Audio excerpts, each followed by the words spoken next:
Hello everybody and welcome back to another IRIS tutorial video. My name is Alex and in this session we're going to start getting into IRIS and get to the very first step of how to create an IRIS project.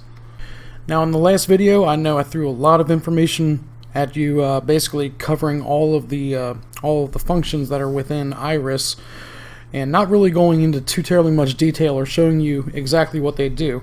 So with this video, I aim to show you basically how to start a drawing, starting off with the ICI function to create project information.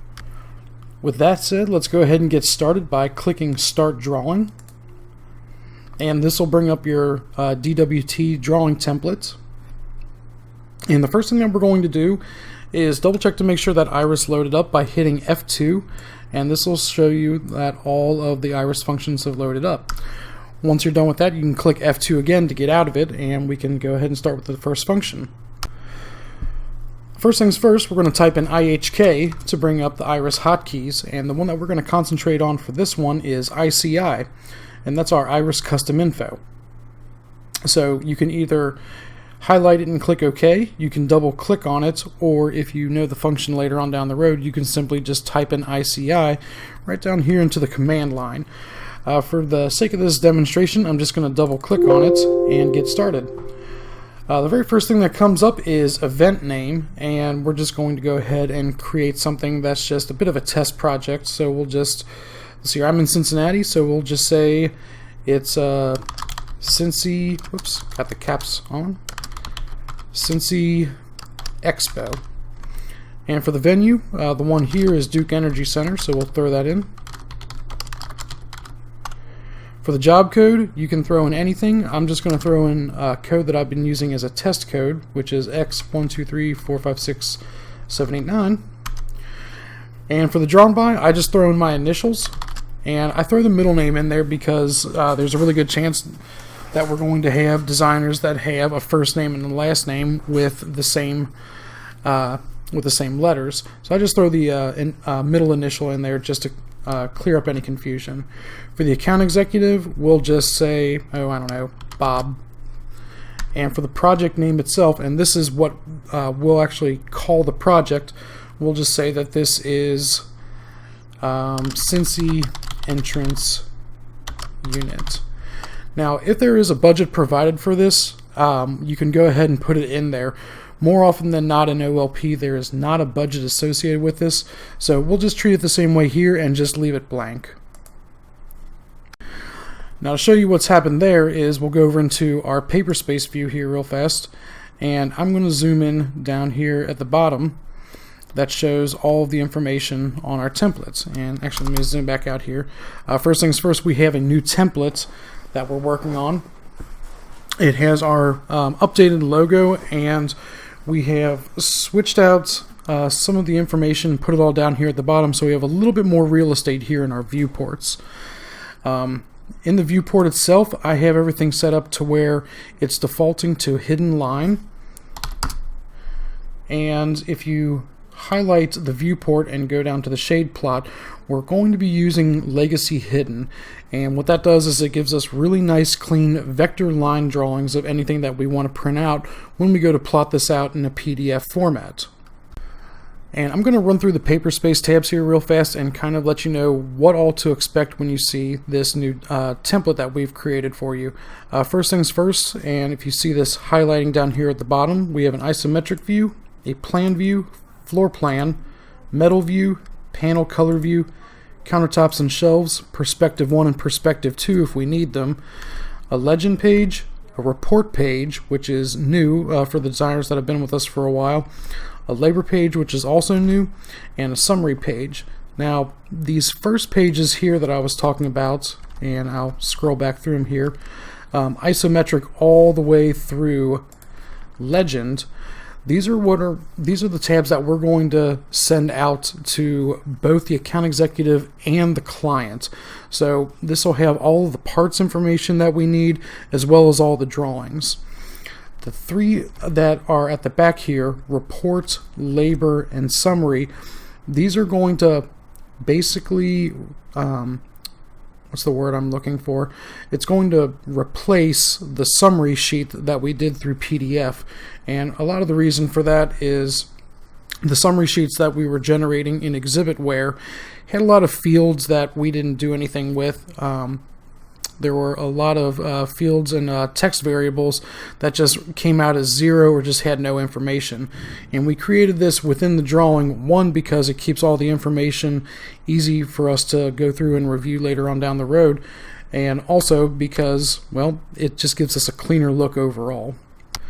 Now you might notice that on some machines, and mine does this every now and then, that the header up here that basically labels your page is all hash marks, and what it's supposed to read is the name of the paperspace layout here. And there is a way to fix it, and I'm going to show you how to do that real fast. To fix this, make sure nothing is clicked and type in B-edit, and that stands for block editor. And it's important to do this at the beginning when you don't have anything in your drawings. It makes it a little bit easier in order to find this. And the block that we want to create or edit is going to be, get the tooltip out of here, is T-block letter. So we'll hit OK, and it'll give you a new window here where it's got this grayed out version of our title block. What we want to do is we want to double click on where it says sheet name, and it'll give you another window that says edit attribute definition. What we want to do is we want to click on where it says default, where it has these grayed out hash marks, and it'll bring up all of these text variables and fields that we're using within the drawing. We're not actually going to change anything. We're just going to hit OK, and it'll automatically update itself. We'll hit OK again, and that'll close out the window. The very last thing that we need to do is click Close Block Editor up here at the top of the window, and it'll ask you if you want to change, or save the changes to the title block. We're going to go ahead and say yes. And now that we have that, done, all of our headers up here for every single page should be good to go. And I'm just going to go ahead and cycle through them here real fast, just to make sure that everything looks good. And yep, looks great. Everything's squeaky clean. So once you have this done and everything looks good on your title block, we're going to go ahead and save this drawing. And I have a job folder on my C drive that I save these all to. I'm on my laptop, on my workstation, I have another hard drive that I dedicate this to. And in your jobs folder, you can save this to whatever location you want to. For the sake of the demonstration, I'm going to keep this pretty consistent with what I've been doing with all my IRIS projects, and throw it into a folder that says IRIS Tests. Within the IRIS Test folders, I have 3 more subfolders, one for CAD drawings, one for any miscellaneous information that the account executive might pass on to you from OLP, and I have another folder here for PDFs, and I use this pretty much to put any of my published drawings or plotted drawings out. But since we've got a DWG here, we're just going to go ahead and throw it up into CAD, and we'll simply call it AO1. Oops. Turn off my caps. Cincy entrance, and hit save.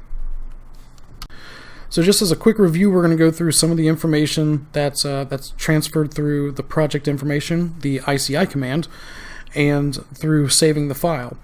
So now that we've saved it, we see that underneath the drawing name, and I'll zoom in here a little bit more so you can see what I'm talking about, we have AO1 Cincy entrance, and this is derived basically off what we just saved the file name as. The show code shows up automatically, so does the venue, the show name, the designer, the account executive, although we just did Bob for short, and date and revision date. And that is all the information that we really need to have to enter into this. I'm going to go ahead and zoom out and show you a few other things. Up at the top left hand corner, you're going to have a location that shows you where the file is saved to. And this is nice if you have a drawing that an account executive wants to look back on later on. They'll be able to look back on the drawing. The very last one is the information up here, and this gives you the last time that you have saved the drawing. So if you have multiple versions of drawings, or if you have multiple redesigns of a drawing and you're not sure which one is which, or which one the client or the account executive is referring to, you can always look on the timestamp on your drawing and compare that to the timestamp that's on the PDF that was plotted out.